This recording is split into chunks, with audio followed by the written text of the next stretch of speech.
E eu quero começar, nesse momento, estudo sobre oração também com Romanos 8. Convido você para abrir a sua Bíblia, no verso 26. Romanos 8, 26. O apóstolo Paulo escreveu assim: Também o Espírito, semelhantemente, nos assiste em nossa fraqueza, porque não sabemos orar como convém. Quero me deter nessa frase: não sabemos orar como convém. O apóstolo Paulo não está escrevendo aqui para pagãos, nem para gentios. Está escrevendo para cristãos. Ele podia ter dito assim: os pagãos não sabem orar como convém. E aí todos nós concordaríamos. Mas ele não escreveu isso. Podia ter escrito assim também para os irmãos de Roma: vocês não sabem orar como convém. E quem sabe poderíamos até aceitar. Mas ele não falou isso. Ele falou assim: nós. Ele se incluiu. Nós não sabemos orar como convém. Como é possível isso? Um dos principais apóstolos, o maior evangelista do primeiro século, um homem que orava muito. Temos muitos exemplos na Bíblia de orações que ele fez, orações respondidas inclusive. Mas ele diz: nós não sabemos orar como convém. E quando começamos esse culto agora, essa mensagem, isso é verdade para mim, para você. Nós não sabemos orar como convém. E quando terminar aqui o culto, vamos continuar não sabendo orar como convém. Tá bem? Por quê? Porque nós não sabemos tudo que está envolvido. Nós passamos por certas situações, nós vemos somente até ali adiante, a esquina. Nós não podemos saber tudo que está envolvido no presente, todas as pessoas, e também no futuro. E por isso, enquanto estivermos nesse mundo, nós não saberemos orar como convém. Mesmo assim, na Bíblia nós temos muita informação sobre oração, e nos estimula ela a orarmos constantemente ao nosso Deus, e é sobre isso que vamos estudar agora. Quando eu vejo filmes na televisão, eu fico assim admirado com as situações que as pessoas passam, as mais diferentes, as mais tristes às vezes, as mais horríveis algumas vezes, e quase nenhuma delas se lembra que Deus existe. Quase nenhuma vai buscar a Deus em oração. Elas tentam todos os recursos humanos, mas ninguém se lembra que tem Deus para buscar em oração a sua ajuda. Para as pessoas do mundo, a oração não tem significado. Há pessoas que em toda a sua vida nunca oraram uma única vez. E você? Você tem orado? Nessa semana que termina hoje, você orou quantas vezes? Quanto tempo você gastou para orar? E quando você ora, qual é o conteúdo da sua oração? Algumas pessoas só oram para pedir. Só isto. Mas nada tem a dizer para Deus, a não ser pedir. E pior ainda, alguns só pedem coisas. Quando oram, coisas materiais. Como é a sua vida de oração? Será que você pode crescer um pouquinho mais nesse aspecto da sua vida cristã? Vamos pensar inicialmente um pouco sobre a realidade da oração. Na verdade, nós não sabemos muito bem como funcionam as orações. Porque algumas vezes parece que oramos e funciona. A resposta aparece, como estamos precisando, imaginando, pedindo. E outras vezes parece que simplesmente não funciona.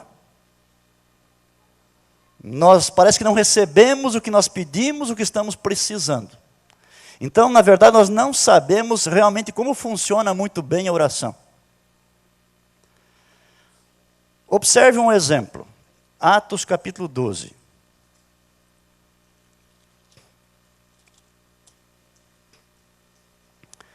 É uma narrativa, ela é muito conhecida. Quero relembrar algumas coisas apenas. Vamos começar a leitura no primeiro verso. Por aquele tempo, mandou o rei Herodes prender alguns da igreja para os maltratar. Havia vários Herodes, uma família chamada Herodes, Herodes o Grande, que era o pai, Herodes Antipas, Herodes Arquelau, Herodes Filipe, os netos também, Herodes Agripa I, Agripa II, as mulheres, Herodias, Salomé. Nessa família não havia ninguém que prestasse, nenhum deles. E esse aqui é um deles, Herodes Agripa I. Veja o que ele fez. Mandou o rei Herodes prender alguns da igreja para os maltratar, fazendo passar a fio da espada a Tiago, irmão de João. Dos 12 discípulos de Cristo, esse Tiago foi o primeiro a ser morto. Tiago, irmão de João. Você lembra que Jesus tinha 3 discípulos que estavam com eles em momentos especiais? Era Pedro, Tiago e João. Esse Tiago, ele foi morto por esse Herodes. Mas Herodes, ele não ficou contente com isto. Verso 3. Vendo ser isto agradável aos judeus, prosseguiu prendendo também a Pedro. E eram os dias dos pães asmos. Tendo feito prender, lançou no cárcere, entregando a 4 escoltas de 4 soldados cada uma, para o guardarem, tencionando apresentá-lo ao povo depois da Páscoa. Ele queria de fato matar Pedro também. Pedro, pois, estava guardado no cárcere, mas havia oração incessante a Deus por parte da igreja a favor dele. Você conhece o resto da história. Deus enviou um anjo àquela prisão, aquele anjo entrou ali, passou por todos os portões, acordou a Pedro no meio da noite, os portões se abriram, os guardas dormiram e Pedro saiu e foi liberto. Mas eu tenho uma questão quando eu estudo esse assunto aqui.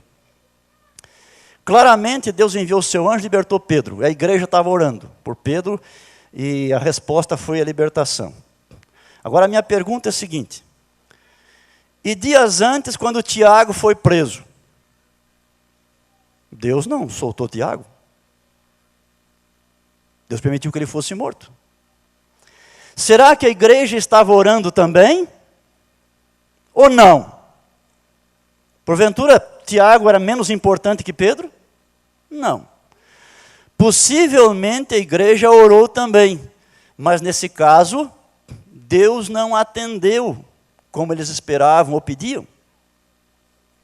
Por que Deus libertou Pedro e não libertou Tiago? Temos alguma explicação? Nós não temos. Parece que a oração funciona num momento e não funciona em outro momento. Os salmistas passavam por situações assim, que os afligia bastante. Veja no livro de Salmos. Vamos começar aqui com o Salmo 12. O Salmo 12 começa com uma exclamação. Ele começa assim, socorro, Senhor.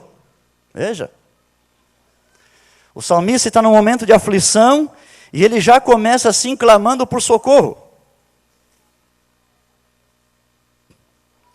O capítulo 10 também, veja o início. Por que, Senhor, te conservas longe e te escondes nas horas de tribulação? Ele está afligido, está sofrendo, ele está clamando, orando a Deus, e Deus não se manifesta, Deus parece estar escondido, distante. Capítulo 13, aí do lado. Começa o salmista, até quando, Senhor, esquecer-te-ás de mim para sempre? Até quando ocultarás de mim o rosto? Bem, imagino que aqui no auditório nós temos hoje muita gente nesse momento que está assim também. Que essas palavras poderiam ser a desses nossos irmãos, que estão precisando de uma bênção especial, estão clamando a Deus e às vezes parece que Deus não está se manifestando como a gente está esperando. A realidade é que precisamos aguardar. No Salmo 37, nós temos alguns versos interessantes sobre oração. Pelo menos o verso 5, eu sei que muita gente sabe de cor. Salmo 37, verso 5. Entrega o teu caminho ao Senhor, confia nele, o mais ele fará. Mas não se esqueça do verso 7. Descansa no Senhor e espera nele. Juntando esse verso 5 com o verso 7, o que nós lemos, nós encontramos 4 verbos aí, que são importantes para mim e para você. Entrega os seus problemas, suas necessidades e mais sua vida a Deus. Entrega. Segundo, confia nele. Mas agora, descansa. Você consegue fazer isso? Entregou a tal ponto que foi descansado? E espera. Isso é o que Deus quer que nós façamos quando nós realmente oramos a Ele. Mas, meus amados, a realidade das orações é que Deus nos fez grandes promessas e precisamos confiar nessas promessas. São preciosas promessas de Deus na sua palavra, nós temos centenas delas. E é interessante que por meio dessas promessas, nós podemos até tornar-nos participantes da natureza divina. Mas vamos ver isso aqui na Bíblia. Na segunda carta de Pedro, no capítulo 2. 2 Pedro, capítulo 2.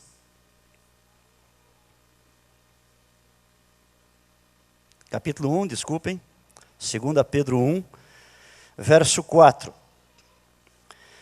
Pelas quais nos têm sido doadas as suas preciosas e muito grandes promessas. Vejam que Pedro aqui, o apóstolo, está classificando as promessas de Deus como sendo preciosas e muito grandes. E o que acontece por meio delas, dessas promessas? Para que por elas vos torneis coparticipantes da natureza divina, livrando-vos da corrupção das paixões que há no mundo.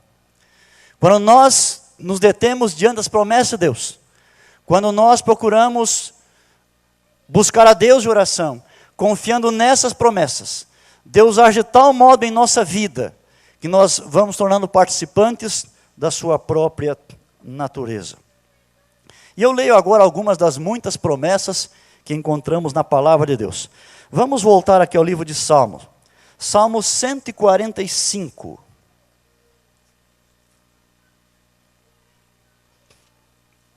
145 a partir do verso 18.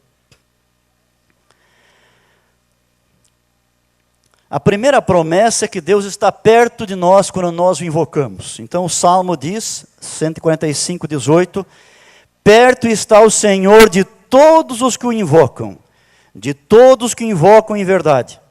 Ele acode à vontade dos que o temem, atende-lhes o clamor e o salva. O Senhor guarda todos os que o amam. Vejam, são preciosas promessas, palavras de Deus para nós, que Deus está próximo.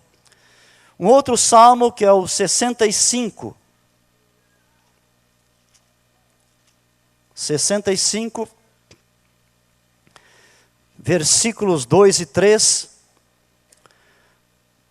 Davi escreveu assim em sua oração a Deus: ó tu que escutas a oração, a ti virão todos os homens, por causa de suas iniquidades.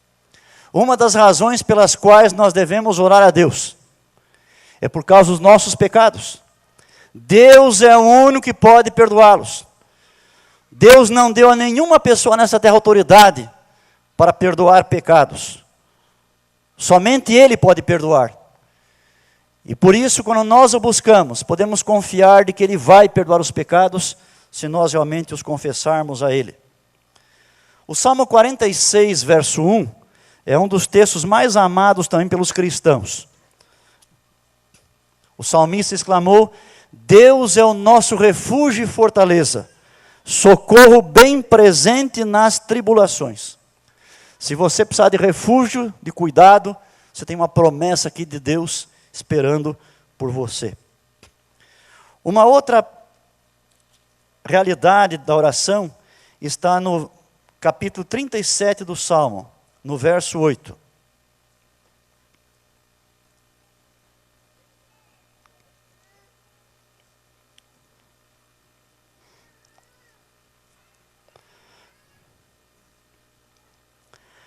Ó, provai e vede que o Senhor é bom. Promessa de Deus. Se provarmos a Ele, verificaremos que Ele é bom. Novo Testamento também, nós temos muitas informações sobre oração, inclusive do próprio apóstolo Paulo. Tem um texto que eu gosto bastante, está em Filipenses, no capítulo 4. Filipenses, capítulo 4, no verso 7 e 8, nos diz assim.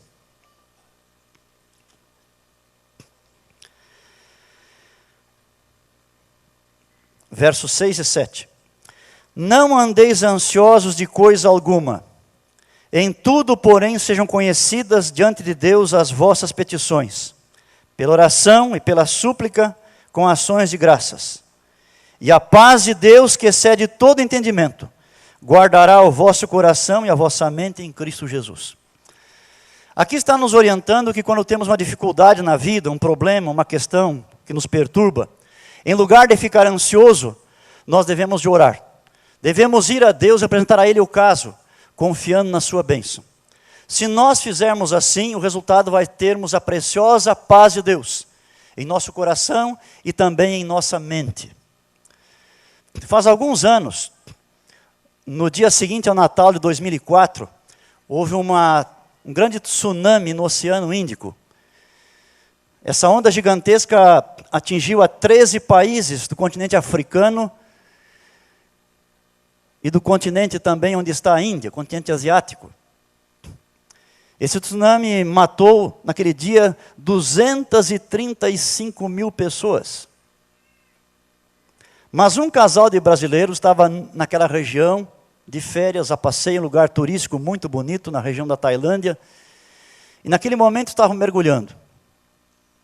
Karina e Isaac, 2 médicos brasileiros. Estavam mergulhando a 23 metros de profundidade. E o tsunami passou. Destruiu tudo que havia na superfície, também no litoral daquele lugar.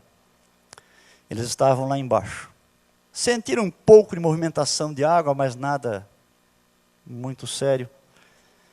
E depois de algum momento, quando voltaram à superfície, tudo destruído, tanta gente morta. Por cima, pela superfície, no que dava para ver, era só morte, destruição. Mas lá no fundo, bem no fundo, onde estavam mergulhados, havia paz. Meus amados, assim é também mediante oração. Às vezes a nossa vida tem muita coisa errada, muita coisa não dando certo. E às vezes nem é por nossa culpa. Mas se nós aprendemos a levar tudo a Deus oração, lá no fundo do nosso coração, nós podemos ter a paz de Cristo. Um dia ele disse para os discípulos, no mundo tereis aflições, mas tende bom ânimo, eu venci o mundo. Ele nos dá a sua paz, para que possamos sobreviver nesse mundo em que nós estamos aqui vivendo. Assim, em lugar de ficar ansioso, você deve orar. O Novo Testamento fala-nos também para orarmos constantemente. Na expressão do apóstolo, em 1 Tessalonicenses 5,17, ele diz, orai sem cessar. E numa outra carta, Efésios 6,18, ele diz, orar em todo o tempo. Como cristãos, nós vamos amadurecendo em nossa vida espiritual. E Deus quer que cheguemos ao ponto de constantemente estejamos em comunhão com Ele, conversando com Ele sobre tudo o que acontece em nossa vida. Era assim que Cristo fazia, os apóstolos faziam também, e é nosso privilégio fazer. Uma outra realidade sobre oração é que quando oramos, nós devemos de fazer sempre em nome de Jesus. Jesus é o único intercessor entre nós e Deus. O apóstolo Paulo, na sua carta a Timóteo, escreveu sobre isso. Só há um Deus e só há um intercessor, e este é Cristo Jesus. Entre nós, pecadores, e o nosso Deus, que é santo e imaculado, só existe um intercessor, que é Cristo Jesus. Por isso Cristo disse que devemos orar sempre em seu nome. Isso aparece especialmente no Evangelho de João, e eu quero ler com você alguns versículos da Bíblia que aparecem ali. Podemos ler primeiramente João capítulo 14, palavras ditas por Jesus no dia anterior à sua morte na cruz. João 14, versos 13 e 14, Jesus disse assim: e tudo quanto pedirdes em meu nome, isso farei, a fim de que o Pai seja glorificado no Filho. Se me pedirdes alguma coisa em meu nome, eu o farei. Um pouquinho depois, no capítulo 15, no verso 16, ele volta a falar: não fostes vós que me escolhestes a mim, pelo contrário, eu vos escolhi a vós outros, e vos designei para que vades e deis fruto, e o vosso fruto permaneça, a fim de que tudo quanto pedirdes ao Pai em meu nome, vô-lo conceda. E há muitos outros textos semelhantes no Evangelho a esse respeito. Nós temos na Bíblia um livro especial sobre orações, que é o livro de Salmos. Nem todos os salmos são oração, mas muitos deles são. E lendo esses salmos, aprendemos também a orar melhor. Examinemos alguns deles, por exemplo. Livro de Salmos, capítulo 118.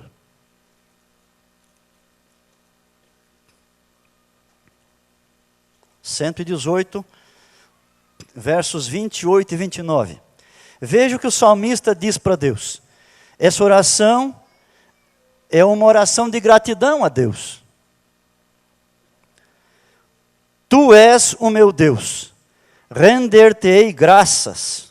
Tu és o meu Deus, quero exaltar-te. Rendei graças ao Senhor porque Ele é bom, porque a sua misericórdia dura para sempre. Davi havia provado isto em sua vida. Ele agora para agradecer a Deus através da oração. Nós temos também salmos de louvor, muitos deles. O Salmo número 13 é um exemplo disso. Salmo 13, versos 5 e verso 6. Também é um salmo de Davi, e ele escreveu: no tocante a mim, confio na tua graça. Regozije-se o meu coração na tua salvação. Cantarei ao Senhor, porquanto me tem feito muito bem. Então aprendemos dos salmos que podemos orar a Deus louvando, agradecendo. Podemos oração também pedir perdão a Deus. O Salmo 51, versos 1 e 2 é um exemplo disso, em que Davi confessa seus pecados a Deus e recebe então o perdão que ele tanto está precisando. Quando estamos com medo, nós podemos também orar a Deus, pedindo a sua bênção, seu socorro, sua ajuda. No Salmo 34, Davi escreveu: busquei o Senhor e Ele me acolheu, livrou-me de todos os meus temores. Podemos orar a Deus pedindo também proteção. No Salmo 46 que nós já lemos, Deus é refúgio, está disposto a proteger. Podemos pedir a Deus também santificação. Um exemplo disso é o Salmo 25, que nos conduz em nossa vida cristã. Salmo 25, versos 4 e 5, nós lemos a oração de Davi: faze-me, Senhor, conhecer os teus caminhos, ensina-me as tuas veredas, guia-me na tua verdade e ensina-me, pois tu és o Deus da minha salvação, em quem eu espero todo dia.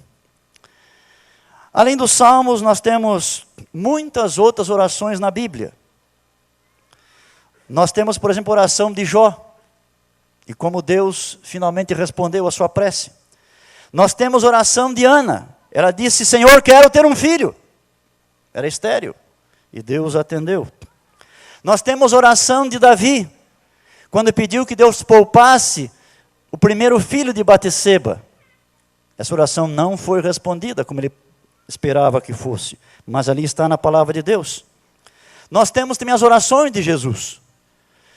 Muito de seu tempo ele gastava orando a Deus. Vejamos um pouquinho sobre isso nos evangelhos.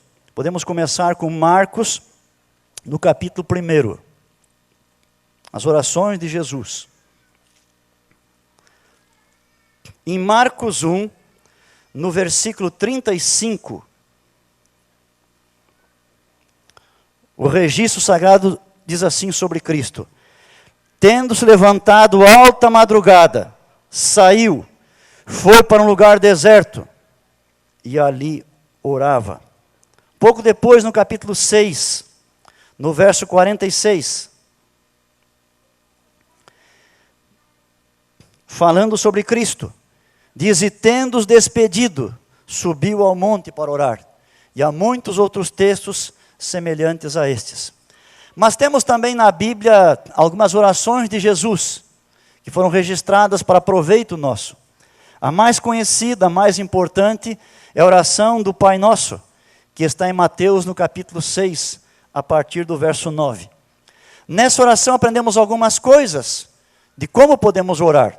É uma oração modelo para nós.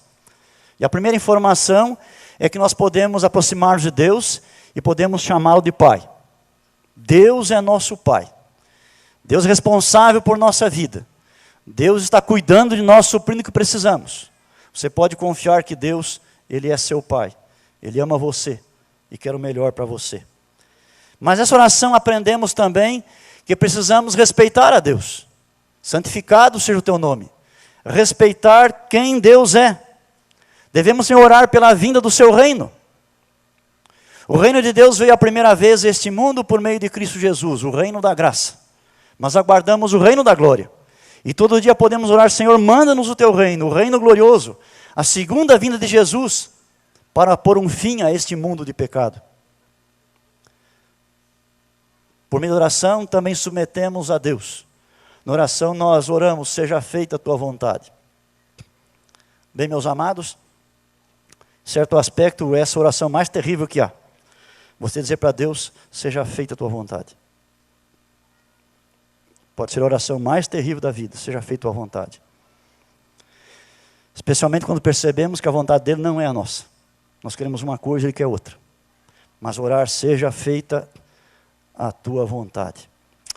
Nesses anos todos eu percebi que nós cristãos, para nós não é difícil confiar que Deus é amor. Isso é fácil. Não é difícil confiar no poder de Deus. Não é muito difícil também não. Sabe o que é difícil? Confiar na sabedoria de Deus.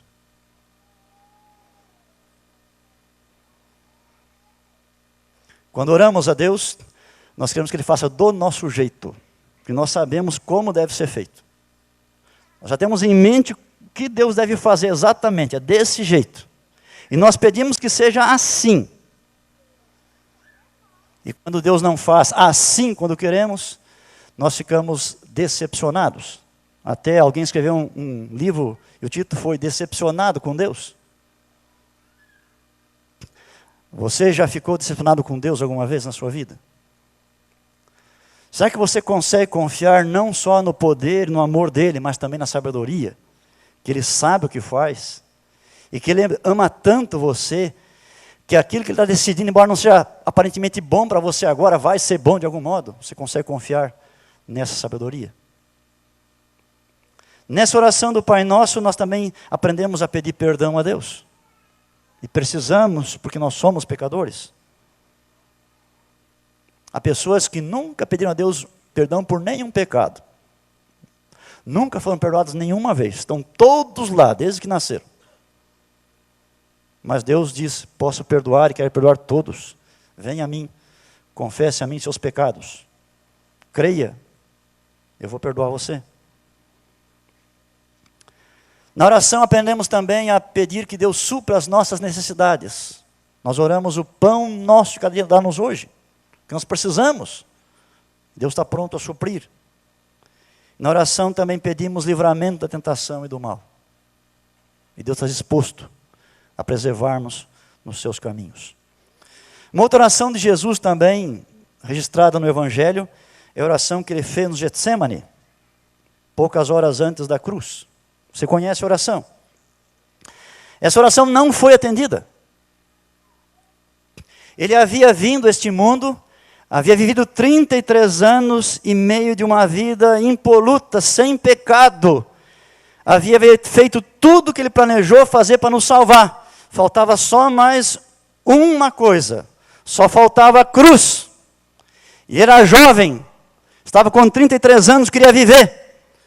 E ele diz isso para Deus, Senhor, passa de mim esse cálice, passa, eu não quero morrer. Passa. Você vai dizer que ele completava sempre, seja feita a tua vontade, claro, como nós fazemos também. Mas a oração dele não foi respondida como ele queria. Ele teve que enfrentar. Como você também diz, seja feita a tua vontade, mas a oração também não é feita como você quer. Ele queria de fato é viver. Mas nessa oração também, nesse momento, ele repetiu a oração. Ele orou a mesma coisa 3 vezes. O registro está aí em Mateus capítulo 26, do verso 36 em diante. Aí está o registro da história. Ele orou a primeira vez, depois se afastou, foi até onde estavam os discípulos, voltou uma segunda vez, pediu a mesma coisa, voltou, pediu outra. E aqui de novo, outra coisa nós não entendemos por quê. Por que não chega a orar uma vez só, tem que ficar orando mais vezes? Não basta uma oração só. Por que tem que ter mais de uma? Qual é a explicação? Não sabemos. Alguém deu uma explicação um dia que parecia muito sábia. Disse assim, não, é porque enquanto ela não é atendida, alguma coisa vai mudando em nós. Até que sejamos em condição de que aquela oração seja uma bênção na nossa vida. Então há um tempo para a gente mudar. Sim, pode ser verdade em muitos casos, mas não nesse aqui. O que havia em Jesus para mudar nele? Que ele é perfeito. Veja, não tinha o que mudar nele, ele era perfeito. E mesmo assim ele foi e orou uma segunda e uma terceira vez, como nós fazemos também. Estava sempre disposto a aceitar a vontade do Pai para a sua vida. É fácil usar as palavras, seja feita a tua vontade. Mas quando nós fazemos isso, realmente é de coração. Uma terceira oração de Jesus, a mais longa que ele fez, registrada no Evangelho, ocupa todo um capítulo da Bíblia, João 17, conhecida como oração sacerdotal. Nessa oração ele diz para o Pai o que ele havia feito nessa terra, o que ele estava fazendo e o que ele ia fazer ainda. Então ele fala sobre passado, presente e fala sobre o futuro. É uma dica para nossas orações, é um modelo para nós também. Nessa oração ele orou para que fôssemos guardados do mal. Eu gosto dessa oração porque ali diz que ele orou por mim. Sim, ali diz. Naquela oração, há 2 minutos, ele orou por mim, orou por você também. Se você ver João 17, verso 20, ele orou por todos aqueles que um dia creriam na sua palavra, que iria ser divulgada pelo mundo. Então ele orou por mim e por você também. Jesus orou por mim. Orou para que fôssemos guardados do mal, para que fôssemos santificados por sua palavra, no verso 17. E orou para que fôssemos um. Que coisa difícil é essa, sermos um, né? Sermos unidos. Mas ele orou para que isso fosse verdade sobre seus seguidores. E ao terminar agora este culto, daqui a alguns minutos mais, mas a última sessão do que eu planejei aqui, eu quero citar alguns exemplos pessoais de oração que fiz em momentos de crise importantes da minha vida. Eu faço com humildade. E ao fazer isso agora, eu sei de algumas coisas. Primeiro, eu sei que nesse momento aqui, centenas de vocês, se estivessem aqui pregando, teriam experiências tão bonitas ou melhores do que as minhas. Eu sei disso. E ao contar essas experiências, eu menciono também que muitas outras vezes eu orei e eu não fui respondido como eu queria, como eu precisava, pelas aparências, não fui. Mas algumas foram marcantes para mim, e eu menciono agora apenas como testemunho da bondade e da fidelidade de Deus. Eu estava com 12 anos de idade, e meus pais me colocaram como aluno interno no IACS. Poucos dias depois, meu pai disse para minha mãe, vai buscar o guri porque eu não tenho dinheiro para pagar. Então minha mãe entrou no ônibus de Porto Alegre a Taquara, levava 2 horas naquela época. E ela chegou ao colégio e ela foi falar com o diretor. Apresentou o caso. Meu pai havia sido membro da igreja, havia tido uma segunda família, tentava manter 2 famílias, estava fora dos caminhos de Deus, com a vida toda enrolada. E a minha mãe preocupada comigo, que era o maiorzinho dos 3 filhos que ela tinha. Eu tinha 12 anos. O diretor ouviu e deu uma carta para minha mãe. Volte a Porto Alegre e leve no setor tal do governo. Talvez Secretaria de Educação, alguma coisa assim. Estou solicitando uma bolsa para o seu filho. E a minha mãe levou aquela carta e não é que deu certo. Estudei todo o ginásio com aquela bolsa. Mas o que eu não contei, que naquela viagem 2 horas no ônibus, eu soube depois, minha mãe foi orando 2 horas, com lágrimas, orando por aquele filho. E Deus ouviu a sua oração. Continuei no IACS. Terminou o ginásio, a bolsa terminou. Não consegui mais. Eu era menino. Comecei o ginásio, não me aceitavam para trabalhar porque eu não tinha idade. E eu fui estudando ali pela fé, ninguém pagava nada. Eu não pagava, meu pai não pagava, ninguém pagava. Mas quando estava para acabar o estudo do ensino médio, o tesoureiro me chamou. Emil, se seu pai não pagar até dia tal, você vai impedir de fazer exames. E agora? De fato, eu não fiz os exames, eu passei por média. Não precisei fazer, senão seria impedido. Mas eu queria ser pastor, havia acabado o ensino médio. Mas para me dar um documento de transferência, eu precisava pagar aqueles anos para trás aí de internato. Veja. E precisava de dinheiro para o próximo, para o IAE. Vim para São Paulo trabalhar como coportor. O colega que viria comigo resolveu não vir de última hora, vim sozinho. O diretor de coportagem, pastor Bonfim, que assiste conosco aqui, Oswaldo Bonfim, me mandou para uma região de São Paulo. Eu fui sozinho. 17 anos agora sozinho. Justo na região que não tinha igreja nem adventista. Eu fiquei 3 meses sozinho, sem família, sem ninguém. Precisando de dinheiro para pagar o passado e para o futuro. Sábado, sozinho. Me leva um sábado à tarde, na cidade de Penápolis, onde estava hospedado, eu me ajoelhei. Em agonia. Não sei quanto tempo orei. Mas dizendo para Deus o que eu precisava. Que eu, de algum modo, pudesse pagar essas coisas. Quando levantei da oração, havia uma poça de água embaixo de mim. Eu havia suado como nunca naquela oração. As férias terminaram, eu consegui para o futuro. Mas e o passado? Quando passei em casa, meu pai havia dito, paguei o passado. Estava tudo resolvido. Dali em diante nunca mais precisei de ninguém. Me formei em teologia, fui trabalhar no Mato Grosso. Fui pastor no início, num lugar chamado Nova Andradina, hoje é Mato Grosso do Sul. 10 cidades, 10 igrejas. Eu não tinha carro. E o ônibus raramente passava, o horário só Deus sabia. Como é que você passou num lugar assim? Depois de 1 ano de serviço, eu cheguei à conclusão, e agora? E agora? Como é que eu vou fazer? Viajei até a missão. Tesoureiro é o pastor Gumercindo, eu estou vendo ele daqui, está ali assistindo. Escuta, pastor, será que tem algum jeito de me ajudar a comprar um carro? Eu preciso para fazer o trabalho. Ele disse, a missão é pobre, não tem recursos. Mas me deu uma pista, quem sabe tenta um consórcio. Eu estava em Campo Grande, sede da missão. Estava orando a Deus.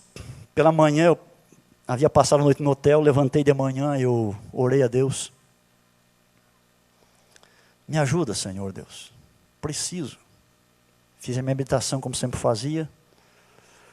Quando estava para sair do quarto, eu me lembro, eu coloquei a mão na maçaneta para abrir a porta do quarto, mas alguma coisa me dizia, volta. E voltei e fiz uma coisa que eu não faço, mas eu fiz naquele dia. Eu voltei onde estava a minha Bíblia, e eu abri a Bíblia assim, peguei e simplesmente fiz assim. E os meus olhos caíram num verso, Jeremias 32, verso 27. Jeremias 32, verso 27. Eis que eu sou o Senhor, o Deus de todos os viventes. Acaso haveria coisa demasiadamente maravilhosa para mim? Me disseram que consórcio era por sorteio. Ia pagando, pagando, pagando. E se fosse sorteado, o carro era meu. Senão ia pagar e não ia receber só depois de vários anos. E a minha preocupação é, como é que eu vou saber quando eu vou ser sorteado? Preciso de agora do carro. E quando eu li esse texto, Deus está perguntando assim, dizendo, eu sou o Senhor, o Deus de todos os viventes. Acaso haveria coisa demasiadamente maravilhosa para mim?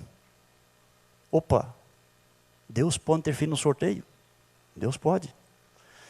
Deus pode fazer com que eu seja sorteado logo. Bem, fui até o centro da cidade, consórcio Garavelo na época. Uma moça me atendeu e disse, eu queria entrar num consórcio e tal. O que você quer? O mais barato, Fusca. Quanto vai sair? Bom, você tem que dar uma entrada e mais parcela. Dava ao redor de 3.000 cruzeiros na época. Eu disse, então vou embora porque eu não tenho.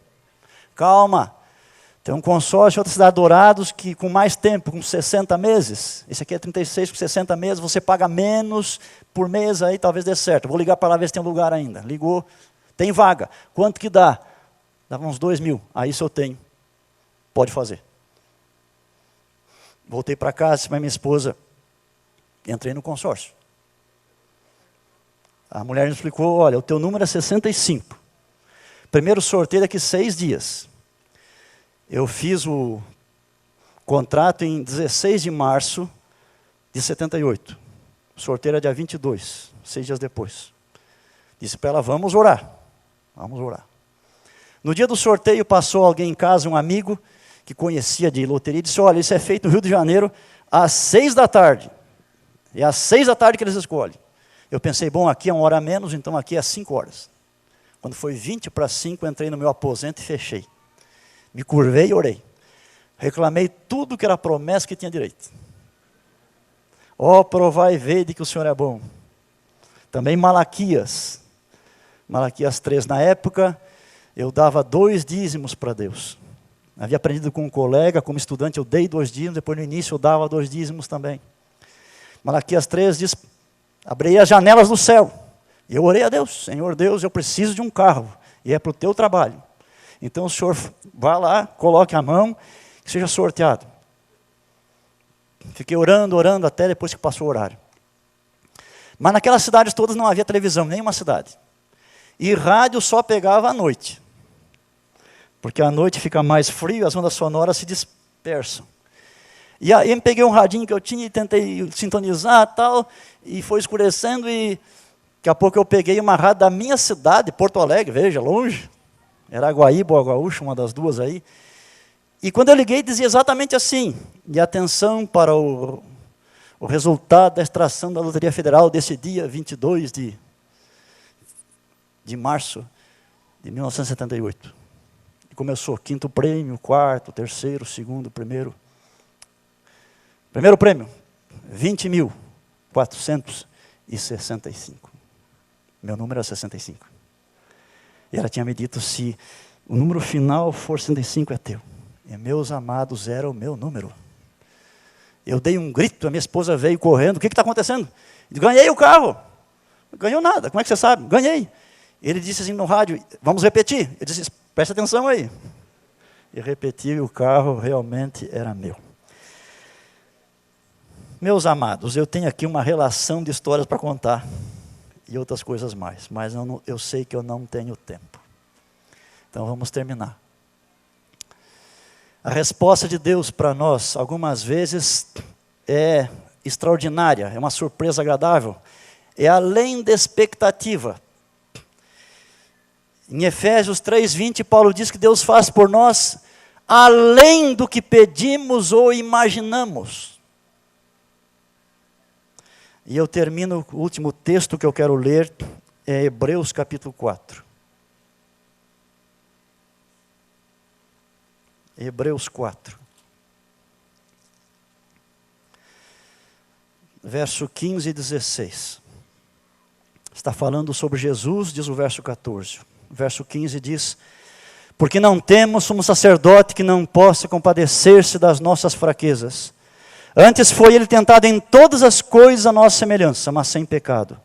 Acheguemo-nos, portanto, confiadamente, junto ao trono da graça, a fim de recebermos misericórdia e acharmos graça para socorro em ocasião oportuna. Acheguemo-nos a Deus. Acheguemo-nos por causa de Jesus. Jesus abriu o caminho, a porta do trono está franqueada, está aberta. O que falta é achegar-nos. Um pastor evangélico nos Estados Unidos, morava no interior, era um bom pastor, pregava muito bem, a fama dele se estendeu. Um pastor na capital soube e convidou ele para fazer uma semana de oração na sua igreja. Ele foi com a família. Quando pregou um sermão à noite, no final um homem se aproximou, o cumprimentou, agradeceu pela mensagem e disse: eu sou segurança pessoal do presidente da República. De vez em quando, o salão oval, onde ele atende, é o mais importante salão ou sala de todo o planeta, fica aberto à exposição. Se o senhor quiser, nessa semana dia tal, eu posso levá-lo para o senhor conhecer. O pastor ficou feliz, eu vou lá. Posso levar minhas filhas? Claro, pode levar. Filhas adolescentes com ele. Colocaram no dia a melhor roupa, pegaram seus documentos, encontraram com aquele segurança no local combinado, e agora foram em direção à Casa Branca. Havia muitas barreiras, todas com guardas, muitas. Chegaram na primeira barreira, as garotas pegaram os documentos para mostrar quem elas eram. Os guardas disseram: não precisa, você está com ele. Na segunda barreira, pegaram os documentos para mostrar quem elas eram. Ele não quis ver, não precisa, você está com eles. E assim foi indo, você está com ele. Chegaram e conheceram o Salão Oval, o salão mais importante da Terra, onde atende o presidente norte-americano.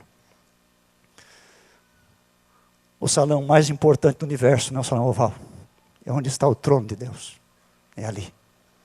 Você pode chegar, não é porque alguma coisa que você tenha para apresentar para Deus, é porque você está com Ele, você está com Jesus.